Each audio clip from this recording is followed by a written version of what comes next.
venez, il y aura un prédicateur, Jésus-Christ de Nazareth, qui va nous parler. Quel serait ton niveau de foi? Mais il est là. Il est là. Aïe, aïe, aïe, aïe, aïe. Il est là. Il est là. Si Jésus, vous voyez le ciel qui s'ouvre et Jésus qui descend, il prend le micro, quel serait le niveau de ta foi? Mais il est là. Il est là. Même si tu ne le vois pas, il est là. Dieu est là, mais je ne le savais pas. Jacob a regretté, mais au moins Dieu l'a béni. Ne regrette pas d'avoir raté ce culte. Ma vie a été changée dans un culte. Je suis venu dans un culte comme d'habitude. Je suis venu dans un culte sans puissance et je suis sorti avec la puissance de Dieu. Je suis venu à l'église ordinaire et je suis rentré à la maison extraordinaire. Je suis venu à l'église sans les promesses et je suis rentré avec des promesses. Je suis venu à l'église Marcelo. Je suis rentré prophète Jérémie. Je suis venu à l'église faible, mais je suis rentré puissant parce que j'avais cru que Dieu était là. Il me parlait au travers de mon pasteur. Il me touchait au travers de mon pasteur. Il me bénissait au travers de mon pasteur. Ne regarde pas Marcelo. Ne regarde pas l'homme qui tient ce micro, mais vois le ressuscité du troisième jour. Jésus-Christ est là. Dieu est là, mais je ne le savais pas. La conscience de Dieu permet de recevoir. La sensibilité spirituelle permet de se connecter. La sensibilité spirituelle permet de respecter ce qui se passe à un lieu. La sensibilité spirituelle permet d'obtenir ce que Dieu donne. Dieu était là. Il ne le savait pas. Il ne le savait pas. Et il a dit, ce lieu est redoutable. Là où Dieu est, c'est redoutable. C'est redoutable pour les démons d'être là où Dieu est. C'est redoutable pour la maladie d'être là où Dieu est. C'est redoutable pour les sorciers d'être là où Dieu est. C'est redoutable pour tes problèmes d'être là où Dieu est. Dieu est ici et ce lieu est redoutable. Ce lieu est redoutable. Ce lieu est redoutable.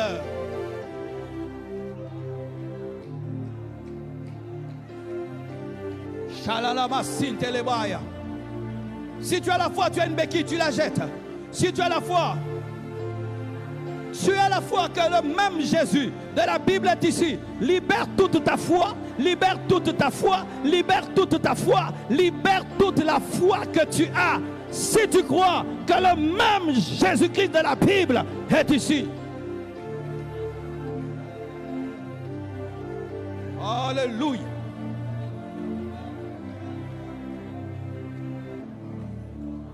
Dans Acte 16, verset 18, Paul se promenait. Il allait à l'église.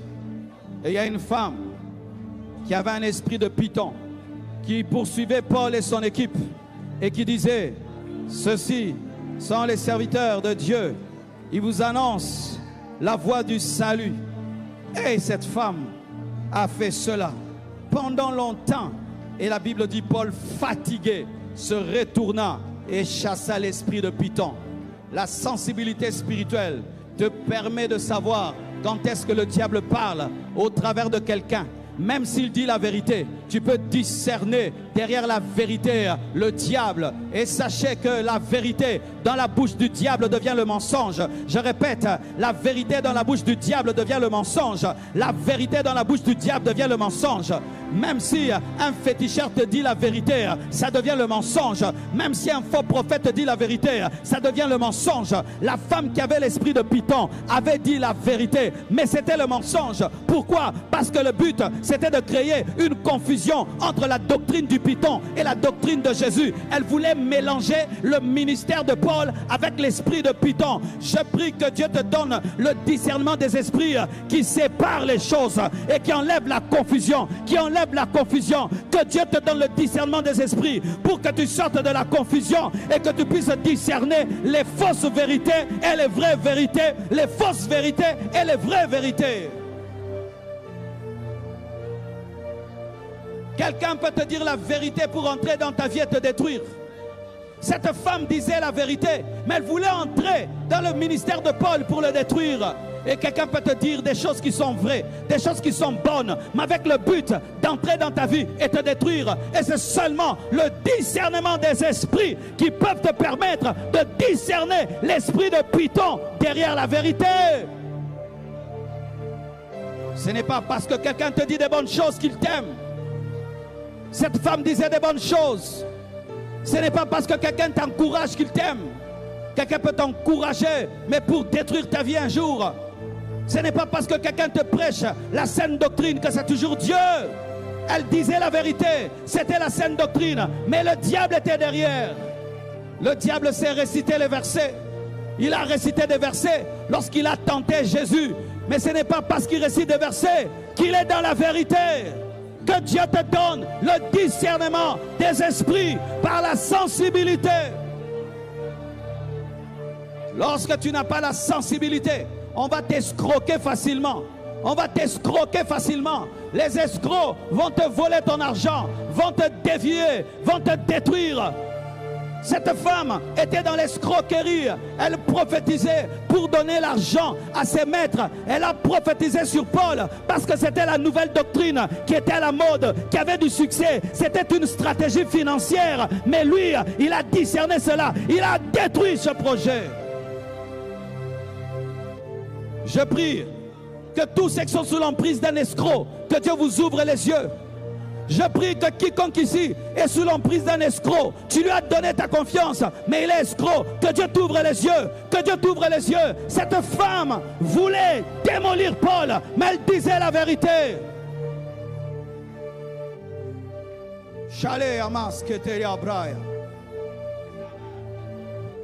Oh, et ce que j'aime, dans 1 Roi 19, versets 11 à 13, Élie passe par des moments difficiles et Dieu veut relever son serviteur. Dieu veut réveiller son serviteur. Et Dieu vient au travers d'un vent violent. Élie regarde, il dit Dieu n'est pas là. Il vient au travers du tremblement de terre. Élie vérifie, Dieu n'est pas là. Il envoie le feu. Élie vérifie dans le feu, Dieu n'est pas là. Comment? Le Sinaï, c'était le tremblement de terre, c'était la tempête, c'était le feu. Mais Dieu n'est pas dans une méthode. Ce n'est pas parce que Dieu hier t'a parlé d'une manière qu'il va te parler de la même manière. Élie est monté à un niveau de sensibilité. Et tout d'un coup, le Dieu qui avait crié au Sinaï, le Dieu qui avait parlé au travers du buisson ardent, le Dieu qui avait parlé au travers des tremblements de terre au Sinaï, le même Dieu vient et il parle dans un murmure doux et léger. Et quand Élie entend le murmure, il dit Dieu est là et il se couvre. Dieu un jour te parlera simplement sans crier.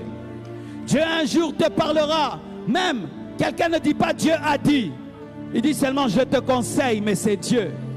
Dieu un jour parlera au travers de quelqu'un qui n'a pas une apparence pour t'épater, mais c'est Dieu. Respectez les murmures doux et légers. Respectez les murmures doux et légers. Respectez les murmures doux et légers. Les murmures doux et légers, ça peut être quelqu'un qui a un grand avenir, mais qui vient dans la simplicité.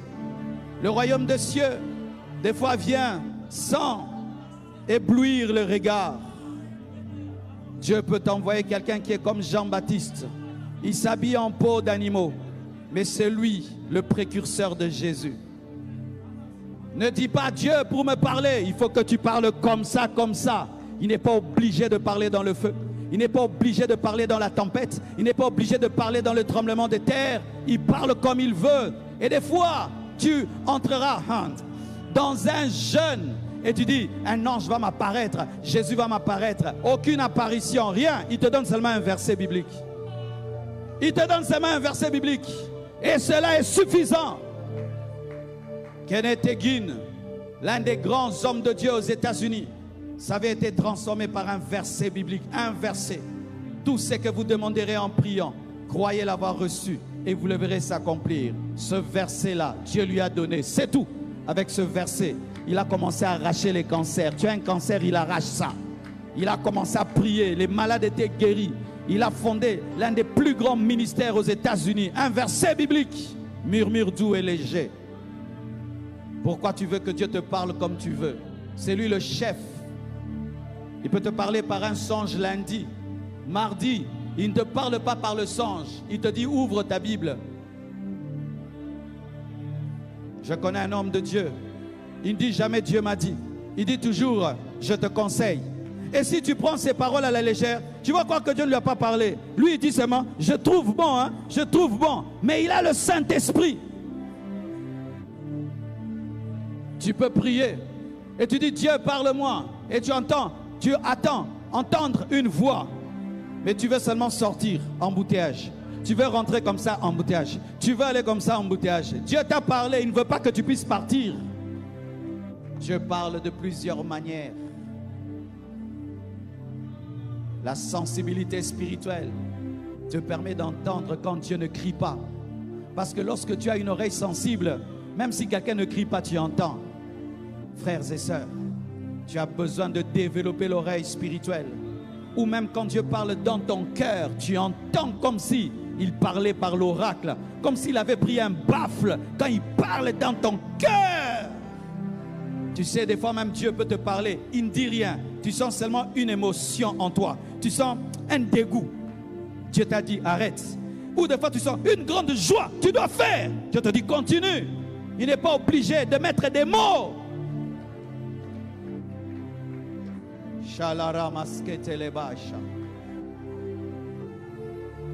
Et le jour où Dieu changera ta vie, tu ne sais pas comment les choses se passeront. C'est pourquoi tu ne dois pas avoir une méthode, mais tu dois avoir la sensibilité. Tu vois ton téléphone, comment il est? Il est sensible seulement. Si on envoie une vidéo, il capte. Si on envoie un SMS, il capte. On envoie un voice, il capte. On envoie WhatsApp, il capte. On envoie... Il capte. Lui, il capte tout. Toi aussi, tu dois être comme ça. Dieu donne un oracle, tu captes. Une vision, tu captes. Un songe, tu captes. Une prédication, tu captes. Une prophétie, tu captes. Une parole de connaissance, tu captes. Une parole de sagesse, tu captes. Une prédication, tu captes. Un enseignement, tu captes. Un livre, tu captes. Un verset, tu captes. Et quand tu atteins ce niveau, tu ne perdras plus les rémas de Dieu. Oh, Chaléa. Et pour finir, dans 2 Rois 4, versets 8 à 10, une femme était riche. Elle avait tout. Un mari qui l'aime, l'argent, tout ce qu'elle avait, elle voulait. Mais elle avait développé une sensibilité spirituelle. Élisée passait devant chez elle, mais elle a discerné que ce n'était pas un homme normal, que c'était un saint homme de Dieu. Que Dieu te donne la capacité de voir au-delà des hommes ce qu'ils sont réellement en esprit. Elle dit ça, c'est un saint homme de Dieu. Et l'homme de Dieu ne voulait pas habiter chez elle. L'homme de Dieu passait. Parce que la bénédiction, des fois, elle ne vient pas toquer à ta porte. Elle passe devant ta maison. C'est toi qui dois l'inviter parce que c'est du lambano. Jésus n'allait pas à Jérusalem. Donnez-moi les malades. Non, les malades venaient vers lui. Jésus passait comme s'il n'allait pas guérir la femme à la perte de sang. C'est elle qui devait toucher. Et cet homme passait, mais la femme a vu l'onction, la sainteté, l'appel de Dieu. C'est un homme qui marchait à pied, qui était pauvre. Elle l'a invité, elle l'a mis dans des bonnes conditions.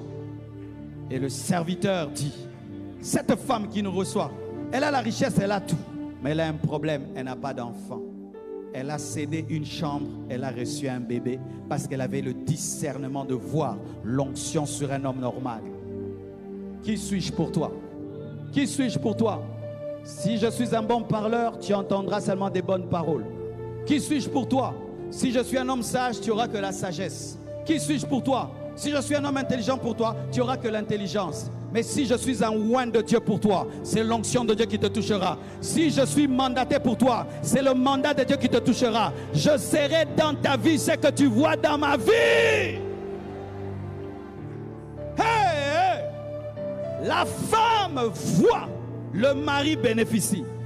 Le discernement des esprits permet à ta famille d'être bénie lorsque tu comprends. c'est elle qui a vu et le mari a eu un enfant. Lorsque tu vois des choses, ton père en bénéficiera, ta mère en bénéficiera, parce qu'en ayant la vision, cet homme te donnera un bébé, mais ce ne sera pas que ton bébé sera aussi le bébé de ton mari, même si ton mari n'a pas vu ce que tu as vu. Aimez les hommes sensibles, ils amènent la bénédiction à la maison. Aimez les personnes sensibles. Elles voient ce que vous ne voyez pas, mais c'est vous aussi qui allez en profiter. Cet homme est devenu papa grâce à sa femme. Elle reçoit l'enfant alors qu'elle avait donné qu'une chambre. La sensibilité spirituelle te donnera au-delà de ce que tu as donné. Elle a donné, elle a loué des chaises. Elle lui a prêté une chaise. Elle a reçu un bébé. Et lorsqu'elle a perdu le bébé, elle est rentrée seulement là où elle avait eu. Et Dieu lui a rendu ce qu'elle a perdu.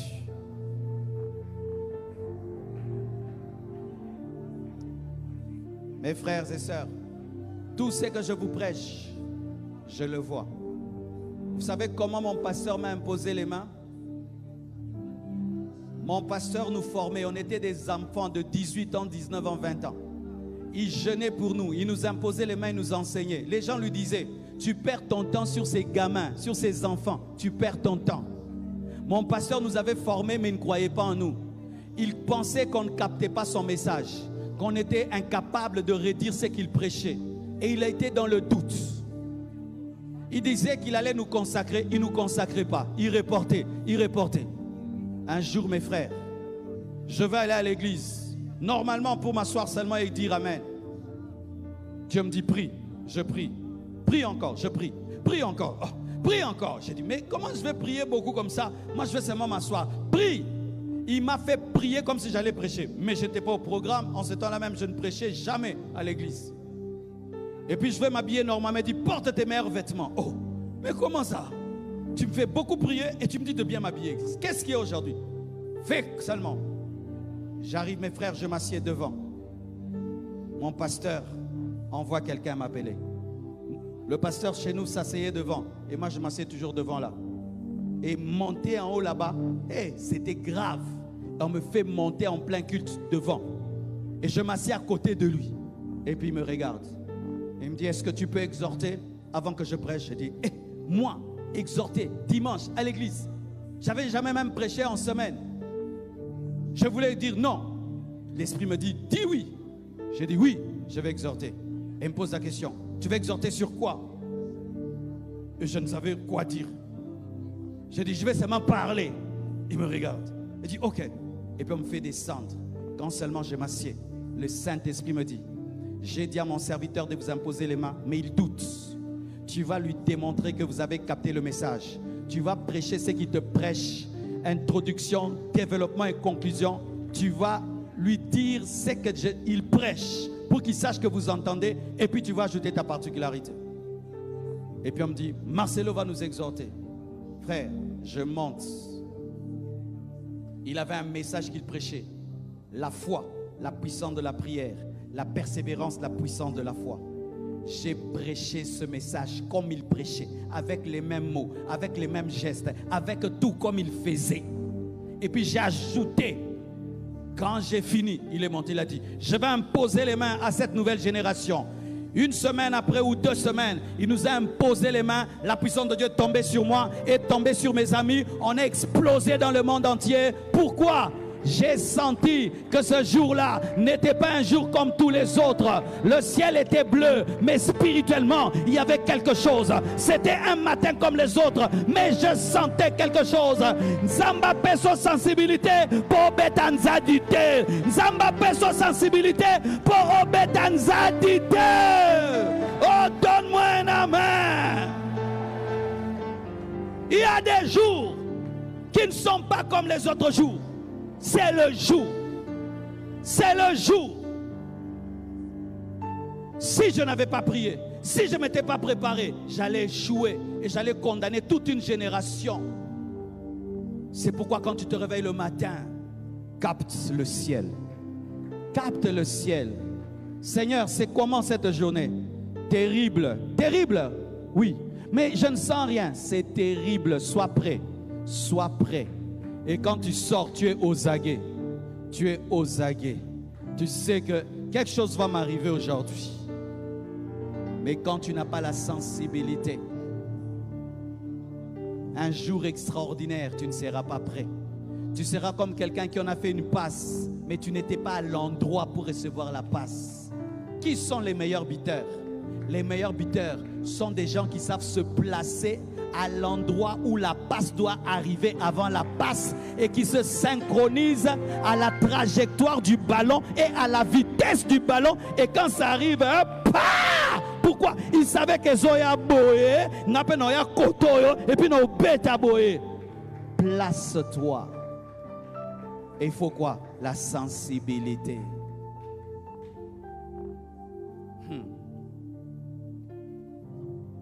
Il m'arrive d'être invité dans des conférences. Et puis des fois Dieu te dit, tu vois cette conférence, elle va changer ta vie et ton ministère. Prends-la au sérieux. Tu prêches comme si tu vas mourir. Parce que tu sais que là, c'est la destinée.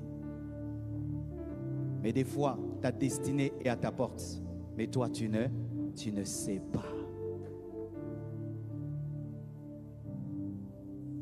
Waouh. Waouh.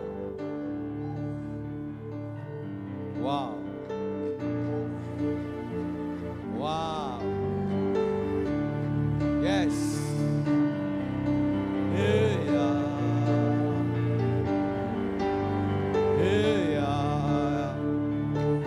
La gloire de Dieu est ici. Nous sommes debout. J'ai fini mon message.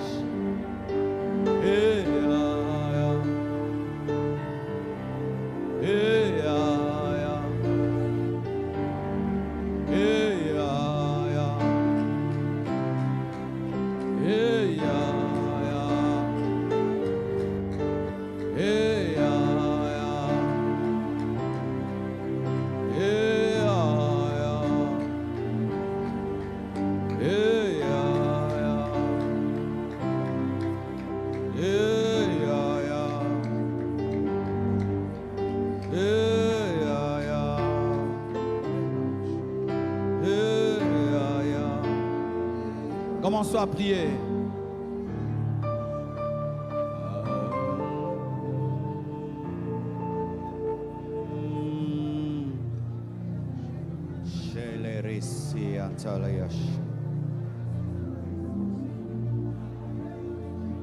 Tous ceux qui ont doublé le culte, tu étais au premier culte et tu es revenu au deuxième culte. Montez sur l'estrade.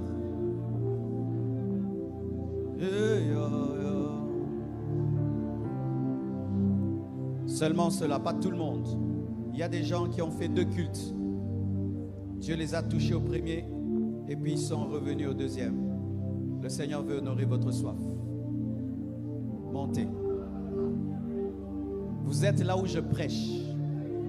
Vous êtes là où je prêche. Et si tu as la foi, tu es contaminé par l'onction qui descend sur moi quand je prêche.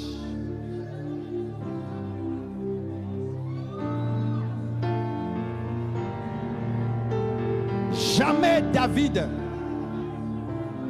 Aidez cette sœur-là. Ma sœur. Amenez-la. Venez, venez.